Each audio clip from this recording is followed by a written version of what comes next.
partidos políticos, de tal manera que el financiamiento público representa el 90% del financiamiento.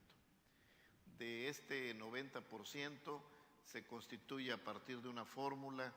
que parte del salario mínimo diario vigente en el Distrito Federal, multiplicado convencionalmente por un factor de 0.65%, y eso da el monto total del financiamiento, que es permanente, haya o no haya elecciones. Y se distribuye 30% de base igualitaria entre todos los partidos con registro legal, que deben tener el 2% de la votación o un número mínimo de afiliados al acceder por vez primera al registro, y que el 70% es en proporción a los votos obtenidos en la última elección de diputados. En el caso de las aportaciones privadas, nadie puede aportar arriba del 0.5% del tope de gasto para la campaña presidencial. En el año electoral, este financiamiento se incrementa cuando hay elección de presidentes, senadores y diputados, un 50% más, y se distribuye del mismo modo. En el año de elecciones intermedias, cuando solo se eligen diputados, se incrementa un 30% más. De tal manera que hay financiamiento para actividades permanentes, financiamiento para campañas electorales y financiamiento para actividades específicas en materia de capacitación, investigación y tareas editoriales a cargo de los partidos. Quisiera centrarme en el porqué de la decisión de la preeminencia del financiamiento público, que en el libro se hacen referencias de los pros y los contras de cada modalidad de financiamiento, tanto de la pública como de la privada. En el caso mexicano,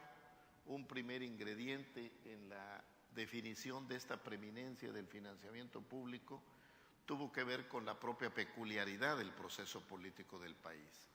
Había que transparentar el financiamiento del partido hegemónico, en primer lugar,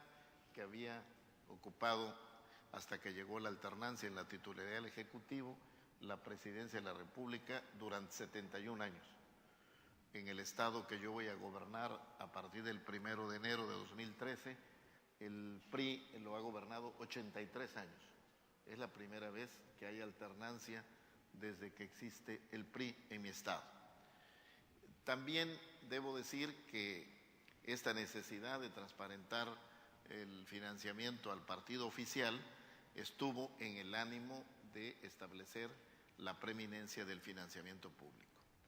Pero también, y creo que esto es válido en general para América Latina,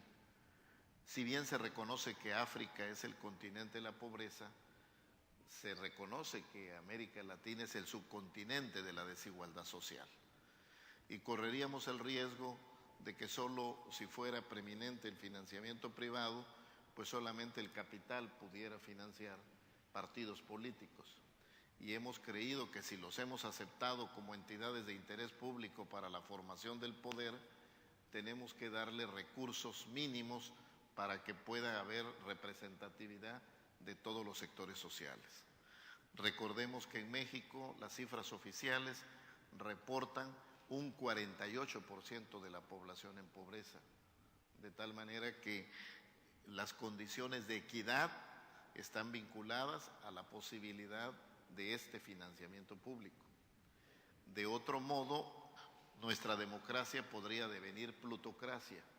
en tanto que sería el poder del dinero el que establecería la viabilidad del dinero privado, la viabilidad de los partidos políticos. Entonces, hemos tenido muy clara la decisión de crear condiciones de equidad, además porque parte de la transición mexicana en lo que tiene que ver en la evolución con el sistema de partidos consistió precisamente en evolucionar desde un partido hegemónico, en la acepción sartoriana del término, hacia un sistema competitivo de partidos. Y sin lugar a dudas el financiamiento público ha jugado un rol fundamental en esta parte de la transición democrática de México. Pero también habría que cubrirse de los riesgos de la tentación del gobierno, del dinero ilegal, e incluso el legal, proveniente de fondos privados por el riesgo de la forma más sofisticada de la corrupción, que sería la captura del Estado.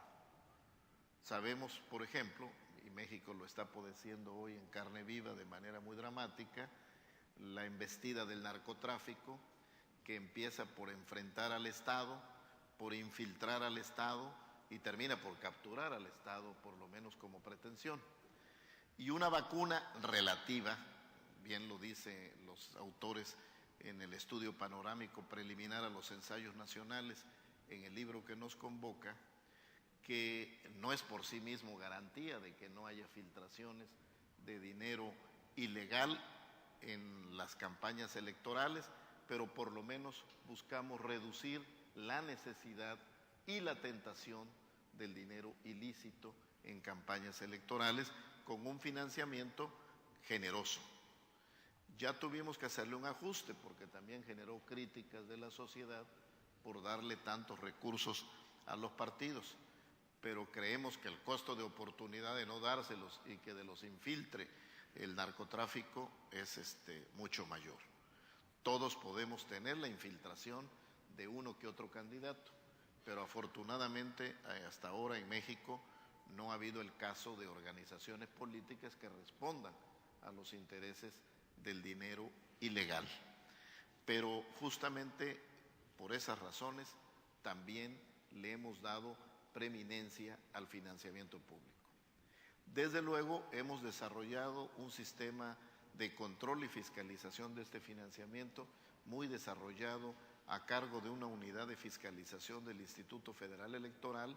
que constitucionalmente ha sido facultada para superar en sus tareas de auditoría y de investigación del financiamiento de los partidos los secretos bancario, fiduciario y fiscal, que no son impedimento para investigaciones. Y ha habido en algún momento de nuestro proceso político reciente multas del orden de 1,000 millones de pesos para un partido por haber recibido financiamiento de un sindicato vinculado a la empresa pública petrolera, otro que también recibió otra multa por financiamiento no claro del extranjero y otro más por financiamientos ilícitos.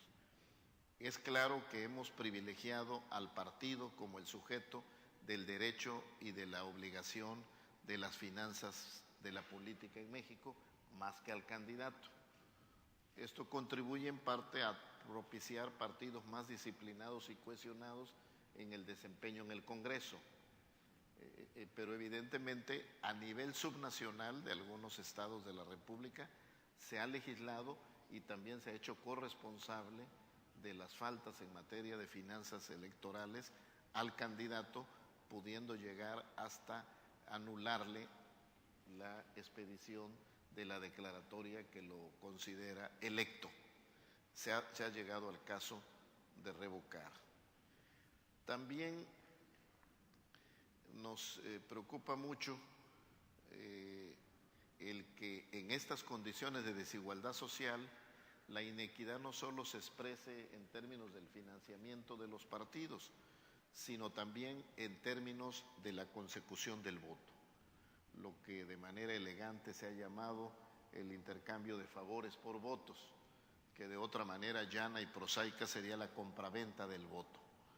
y muchas veces hecha desde el manejo de programas oficiales de apoyo para el desarrollo social y combate a la pobreza, que se manipulan en función de cuestionar la prestación de los servicios o el otorgamiento de los bienes públicos que se generan a través de esos programas a la preferencia o el comportamiento electoral. Dicho de una manera llana, pues, la compraventa del voto. Creemos también que incluso en el caso del dinero privado lícito, ya no el que venga del delito, sino el que pueda venir de las personas físicas autorizadas por la ley, porque hay un catálogo de prohibiciones que se consideran de validez universal de quienes no deben financiar a los partidos políticos. En este caso ya no sería la infiltración del narcotráfico, sino simplemente el tráfico de influencias, la compra-venta de decisiones gubernamentales, el cambio del financiamiento de la campaña por el favor del gobernante, que siempre está presente y es para las autoridades controladoras difíciles de precisar. Porque en estos casos se tergiversa lo que debe ser una relación transparente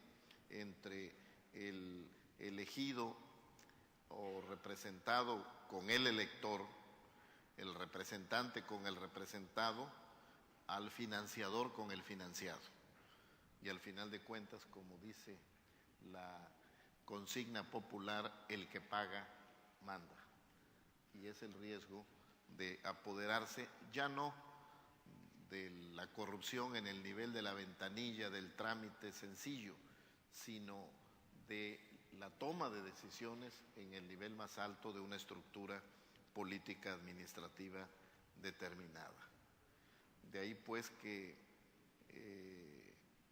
pensamos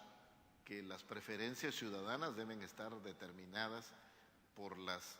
bondades de las propuestas programáticas, por la trayectoria y calidad de los candidatos y no por el financiamiento de la campaña, porque sobre todo con esta mediatización a través de los medios electrónicos, en donde la carrera por la audiencia hace que la política solo entre a los medios a través del escándalo, lo que terminamos es empobreciendo la política con el spot, el promocional de radio y televisión, que por un lado la encarece económicamente y por otro la empobrece políticamente, porque lo que se puede decir en 20 segundos a la audiencia es verdaderamente pobre en cualquier sentido de planteamiento programático, ya no hablemos ideológico en nuestros tiempos. En México hemos establecido la prohibición de la contratación de tiempos en radio y televisión para los partidos políticos y para terceros, porque podría ser la mano del gato a través de lo que se hiciera la propaganda partidista a través de terceras personas, y hemos en cambio otorgado el manejo de los tiempos oficiales y fiscales de que dispone el Estado mexicano por tratarse de concesiones del espectro electromagnético en el uso de radio y televisión de manera gratuita a los partidos. También 30% igualitario el tiempo, 70% en proporción a su fuerza electoral. De ahí pues que en nuestra experiencia nosotros hayamos privilegiado en el 90-10 público-privado el financiamiento en favor de los partidos, porque básicamente creemos que este es un ingrediente fundamental para el desarrollo de la democracia y de su calidad. Enhorabuena por el libro, nos viene a poner al día la legislación de los países incluidos, los 18 reputados como democráticos en América Latina, y nos vuelve a ilustrar de nuevos temas, porque como lo menciona Sobato, citando a los alemanes, esta es una legislación inacabada, interminable, porque siempre se está nutriendo de las razones de la experiencia. Enhorabuena OEA e IDEA por esta nueva contribución al estudio de la política latinoamericana. Muchas gracias.